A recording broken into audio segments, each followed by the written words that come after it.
Apa khabar semua? Anda perasan tak yang kereta sekarang ni makin lama makin hodoh? Satu contoh terbaik adalah BMW XM. Sebelum ni dia dah buat dah dekat BMW M4. Punya besar dia punya grill tu. Walaupun rupamu tidak ku kenal, tetapi lubang hidungmu tetap menjadi pujaan hatiku. Cut! Lama-lama orang pun okey lah juga dengan design tu. Tapi bila orang dah okey je, makin teruk jadinya design dia. Jadi sebelum benda ni berjangkit dekat manufacturer yang lain, jom kita tengok 5 sebab kenapa kereta sekarang ni makin lama makin hodoh. Nanti ada satu sebab yang anda rasa memang logik kenapa kereta sekarang ni makin buruk. Jom kita tengok. Baik, sebab yang kelima adalah bagi pandangan mata manusia sendiri, bahagian depan kereta tu sebenarnya kita anggap seolah-olah macam muka manusia. Dia ada lampu dua dekat tepi tu macam mata, kemudian ada dia punya grill macam hidung ataupun mulut. Jadi kalau proportion ni tak betul, hidung tu dah terbesar sangat. Contohnya, pandangan manusia ni akan nampak dia macam pelik. Proportion dia jadi lari. Mungkin betul ada orang kata kecantikan ni subjektif. Ada orang kata cantik dan ada orang kata tak cantik. Tapi untuk kereta SM ni, most likely semua orang akan kata hodoh. Dulu pun pada satu era Chris Bangle dulu, orang kata hodoh juga. Tapi sekarang ni kereta tu dah jadi collector. Tak tahulah kalau BMW SM ni satu hari nanti lagi 20 tahun ke, orang akan tengok cantik balik. Baik, sebab yang keempat pula, kenapa kereta sekarang ni makin lama makin hodoh adalah kita tengok dia terlalu berkotak-kotak. Macam tak kena tempat, semua nak dikotakkan. Kalau zaman dulu kereta tu berkotak-kotak disebabkan oleh manufacturing limitation. Kemudian pada satu masa kereta ni jadi curvy sangat pula. Kemudian dia dah balance dah. Ada bahagian yang kotak-kotak, ada bahagian yang ada curve.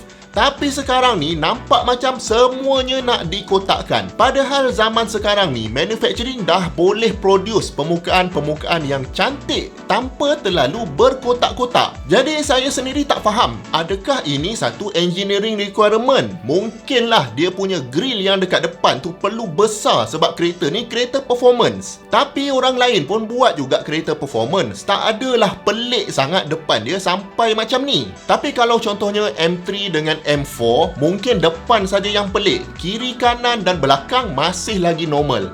Tapi BMW SM ni daripada depan, kiri, kanan, belakang memang pelik lah, senang cerita. Mungkin bila kita dah drive kereta tu kita boleh lupakan betapa peliknya rupa kereta ni. Baik, sebab yang ketiga ni mungkin satu-satunya sebab yang make sense, iaitu demand daripada negara China. China ni dia sebenarnya membeli sangat banyak kereta-kereta mewah ni dan market dia tu boleh kata 10 kali ganda lagi besar dari market US. Maknanya dekat negara China ni memang income dia sangat banyak dan diorang mampu nak beli kereta yang canggih-canggih macam ni. Korang tengoklah macam contohnya kereta Rolls-Royce. Kan depan tu grill dia punyalah besar. Kemudian Mercedes yang S-Class pun tengok depan dia punya besar juga. Jadi besar dekat depan tu seolah-olah macam status symbol diorang lah. Lagi besar tu lagi kaya ke? Saya pun tak tahu. Jadi BMW pun rasa nak kena besarkan juga dekat depan. Tapi tak agak-agak dia punya besar tu. Bila pembeli banyak datang daripada China, memang make sense untuk manufacturer ni ubah design kereta tu mengikut cita rasa orang sana.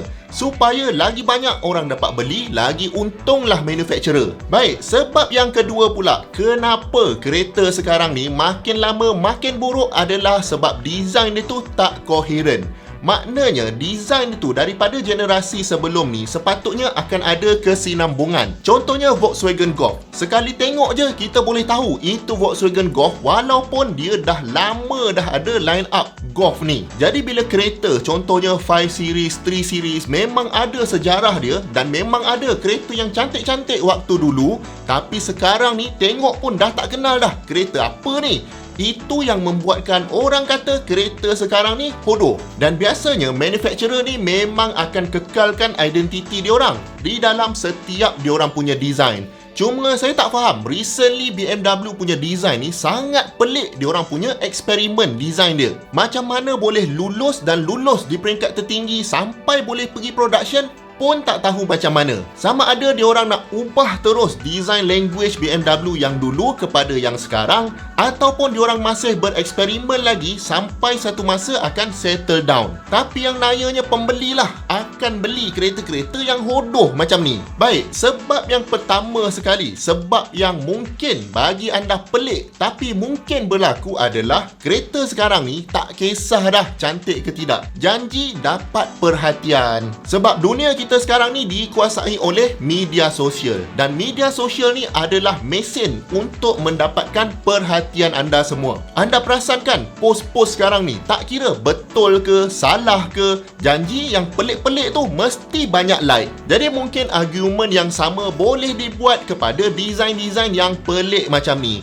Sebab kita tahu company macam ni bukannya tak mampu buat design yang cantik gila dan boleh produce design tu dengan mesin-mesin yang diorang ada, tapi somehow rupa dia tetap pelik macam ni. Jadi anda rasa macam mana? Ada tak sebab-sebab lain kenapa kereta ni makin lama makin hodoh? Ataupun anda rasa tak hodoh pun sebenarnya okey saja? Jangan lupa tinggalkan komen anda dekat bawah dan jemput tonton banyak lagi video-video best dekat sini dengan dekat sini. Jumpa lagi di video yang akan datang.